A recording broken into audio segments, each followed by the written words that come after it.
Oke, selamat datang kembali.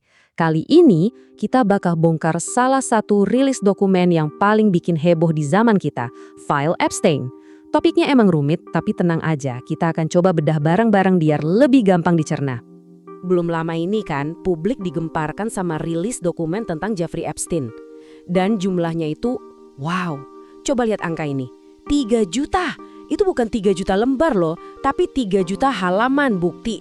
Banyak banget. Pertanyaannya sekarang, apa sih sebenarnya isi dari file-file ini?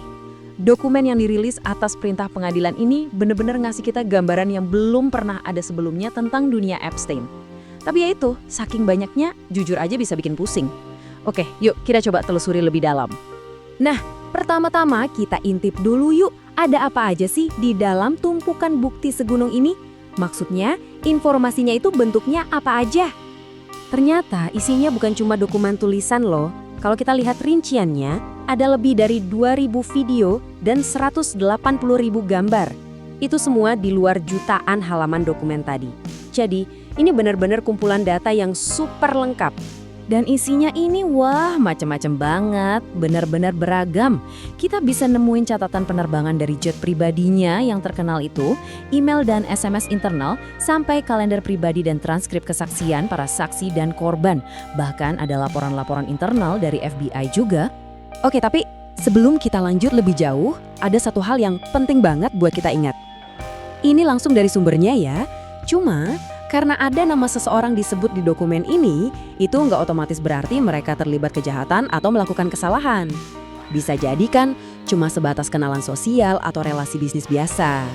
Oke, sekarang kita masuk ke bagian yang paling banyak dibicarain, nama-nama yang ada di dalam file itu. Siapa aja sih mereka?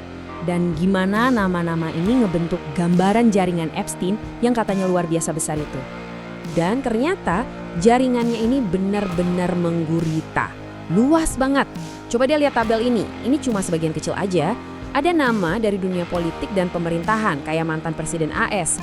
Ada dari kalangan bangsawan. Ada juga dari raksasa teknologi dan bisnis sampai akademisi dan seniman papan atas. Gila kan? Semua sektor penting kayaknya ada. Nah, ini yang tadi saya bilang penting. Kita harus bisa bedain jenis-jenis koneksinya. Ada yang cuma disebut secara sosial, contohnya namanya cuma ada di buku telepon atau pernah datang ke satu pesta. Tapi ada juga yang terlibat langsung, misalnya ikut terbang pakai jet pribadinya Epstein, nerima pembayaran, atau bahkan dapat tuduhan langsung. Beda banget kan level keterlibatannya? Tapi ternyata ceritanya nggak berhenti di pesta-pesta dan jaringan sosial aja.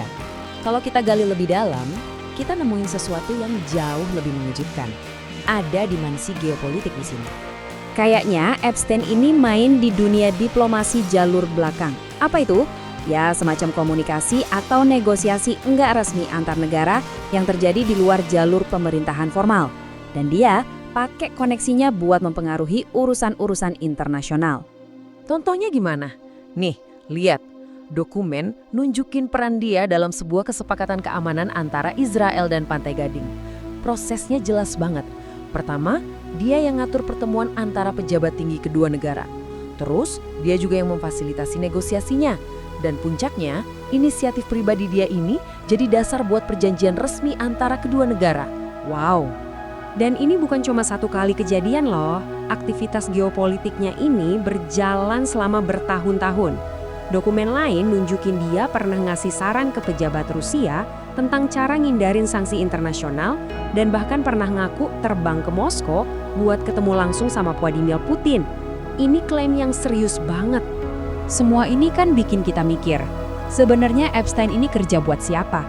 Dan pertanyaan ini bukan cuma dari kita loh. Ternyata aparat penegak hukum sendiri pernah ngalamin kebingungan. Ada seorang mantan jaksa AS yang pernah dikasih tahu kalau kasus Epstein ini di luar kewenangannya.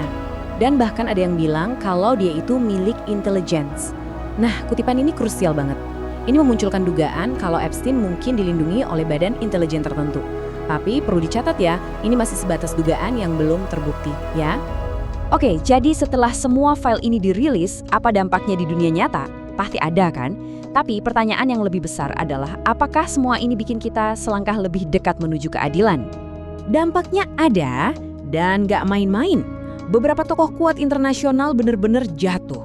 Contohnya seorang penasihat keamanan nasional di Slovakia, Miroslav Lajcak, akhirnya mengundurkan diri. Dan yang paling heboh mungkin Pangeran Andrew dari Kerajaan Inggris yang gelarnya dicopot dan bahkan sempat ditangkap. Tapi di tengah semua nama besar dan intrik politik ini, kita nggak boleh lupa sama sekali apa inti dari kasus ini.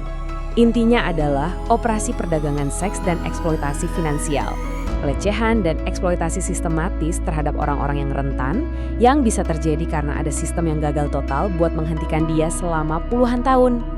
Dan ini yang akhirnya jadi pertanyaan besar buat kita semua. Di satu sisi kita punya jutaan halaman bukti. Tapi kok ya pertanyaan-pertanyaan paling fundamental tentang kekuasaan dan keadilan rasanya masih belum terjawab?